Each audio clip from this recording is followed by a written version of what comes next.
अस्सलामुअलैकुम नाजरीन जी, मैं हूं नाइला भट्टी और आप देख रहे हैं न्यू BBC न्यूज HD। आइए शामिल करते हैं आज की अहम खबर। वापडा की गफलत ने एक और चराग गुल कर दिया। वसीम नसराटी की अलमनाक मौत पर नसराटी बरादरी का इंसाफ का मुतालबा। Report bureau chief Hussain Mir Mahir Ali Bloch.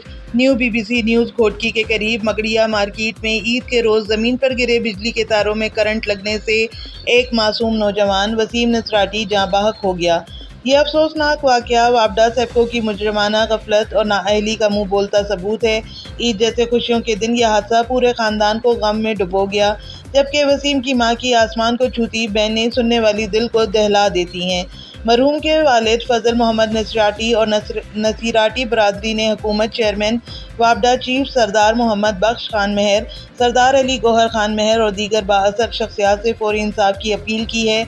उनका कहना है कि अगर सेप्को हुकाम ने अपनी जिम्मेदारियों को बरवक्त अंजाम दिया होता तो आज ये कीमती जान बचाई जा सकती थी। वसीम की तकलीफदेह मौत वापडा की बदतरीन कारकर्दगी पर एक सवालिया निशान है। नसराटी बरादरी ने शदीद एहतजाज करते हुए कहा कि अगर इस नाअहली के जिम्मेदारों के खिलाफ फौरी और सख्त कार्रवाई ना की गई तो वो कानूनी चाराजोई पर गौर करेंगे। इनका कहना है कि ये वो कदम है किसी ज़ाती इंतकाम के लिए नहीं, बल्कि आइंदा ऐसे हादसात से दूसरों की जानें बचाने के लिए उठा रहे हैं।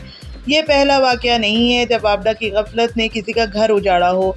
ज़मीन पर गिरी हुई करंट ज़दा तारें आवाम के लिए मौत का पैगाम बन चुकी हैं। सवाल ये पैदा होता है कि आखिर कब तक ऐसे वाकयात पर मुतल्लिका इदारे खामोश तमाशाई बने रहेंगे।